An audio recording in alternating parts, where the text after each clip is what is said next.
dirty bird. How could you? She can't be dead. Misery Chastain cannot be dead. Annie, in 1871, women often died in childbirth. But her spirit is the important thing, and Misery's spirit is still alive. I don't want her spirit! I want her! And you murdered her! No, I didn't. Who did? No one. She died. She just slipped away. Slipped away? Slipped away? She didn't just slip away! You did it! You did it! You did it! You did it! You did it! You murdered my Misery! Annie!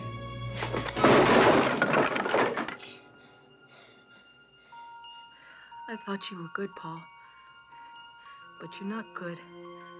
You're just another lying old dirty birdie. And I don't think I better be around you for a while.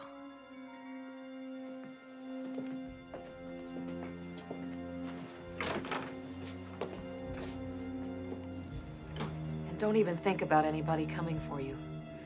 Not the doctors, not your agent, not your family. Because I never called them. Nobody knows you're here. And you better hope nothing happens to me.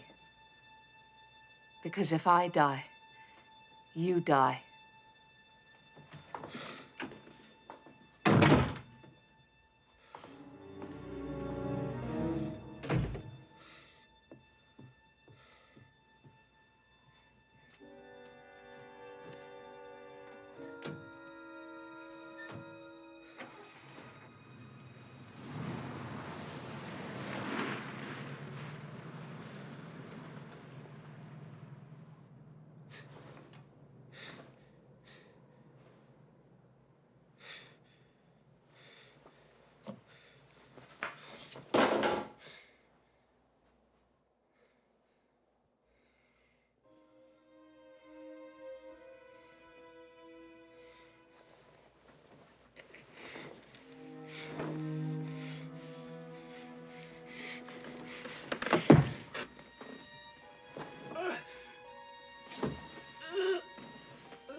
See you in the morning.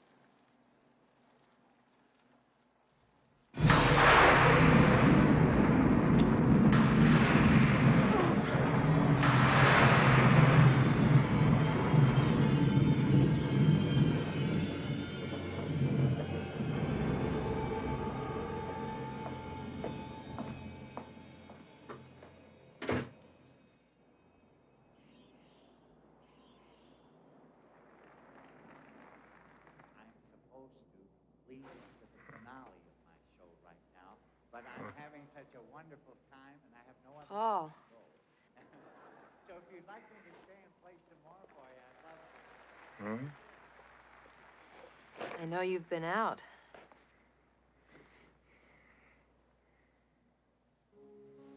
What? You've been out of your room.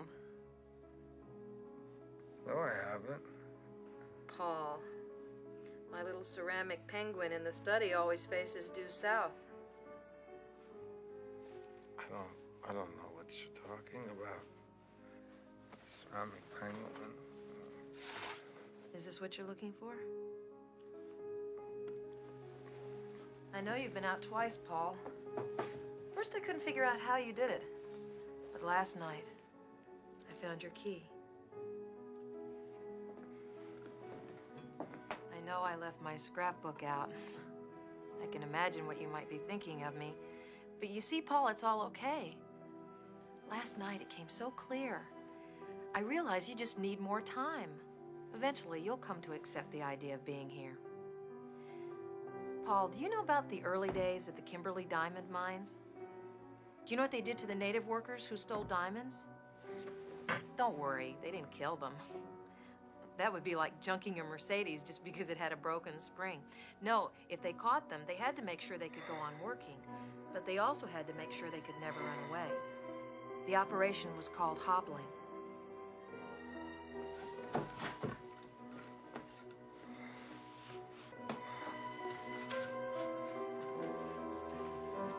Annie, whatever you're thinking about doing, please don't do it.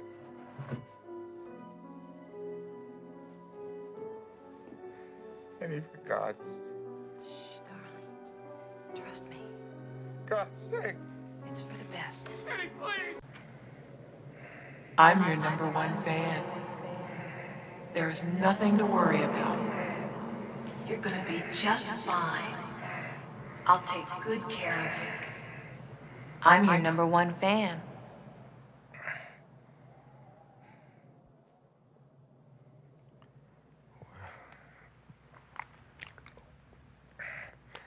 Where? We're just outside Silver Creek. How long? You've been here 2 days. You're gonna be okay. My name is Annie Wilkes. My #1 fan. Yes, that's right. I'm also a nurse. Here, take these.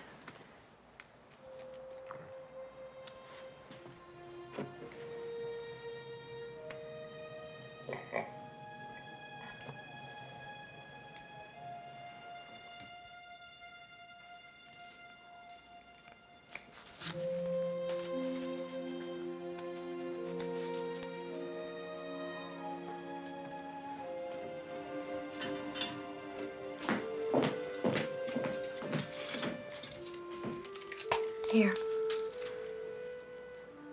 What are they? They're called Novril. They're for your pain.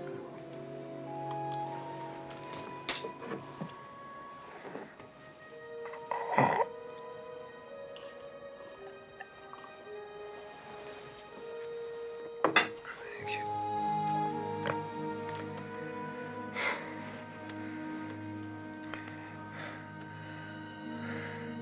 How come I'm at hospital? The blizzard was too strong. I couldn't risk trying to get you there. I tried calling, but the phone lines are down. Did you... Oh, you mustn't tire yourself. You've got to rest. You almost died.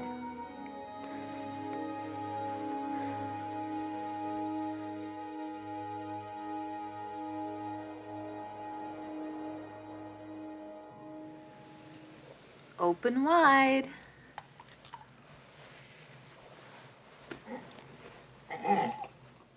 Your legs just sing grand opera when you move, don't they? It's not gonna hurt forever, Paul. I promise you. Will I be able to walk? Of course you will. And your arm will be fine, too. Your shoulder was pretty badly dislocated. It was a little stubborn, but I finally popped it back in. What I'm most proud of is the work I did on those legs. Considering what I had around the house, I don't think there's a doctor who could have done any better. It's not nearly as bad as it looks. You have a compound fracture of the tibia in both legs, and the fibula in the right leg is fractured too. I could hear the bones moving, so it's best for your legs to remain immobile. And as soon as the road's open, I'll take you to a hospital. In the meantime, you've got a lot of recovering to do, and I consider it an honor that you'll do it in my home.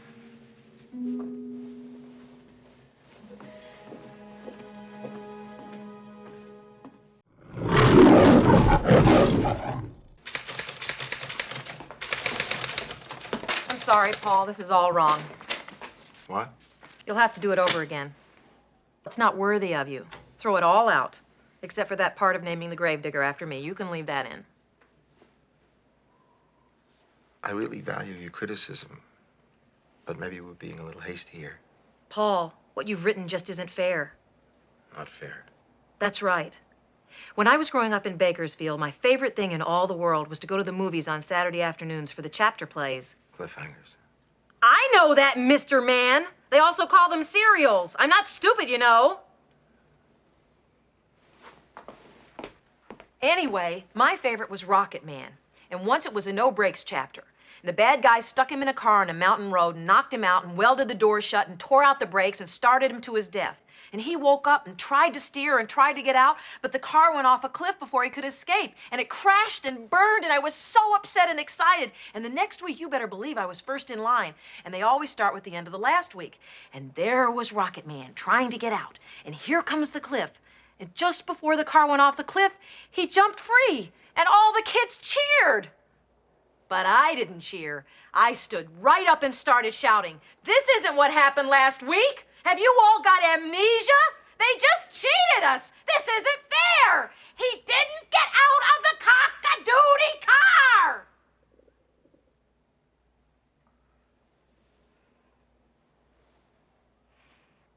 They always cheated like that in chapter plays. But not you. Not with my misery. Remember, Ian did ride for Dr. Cleary at the end of the last book, but his horse fell jumping that fence, and Ian broke his shoulder and his ribs and lay all night in the ditch, and he never reached the doctor. So there couldn't have been any experimental blood transfusion that saved her life.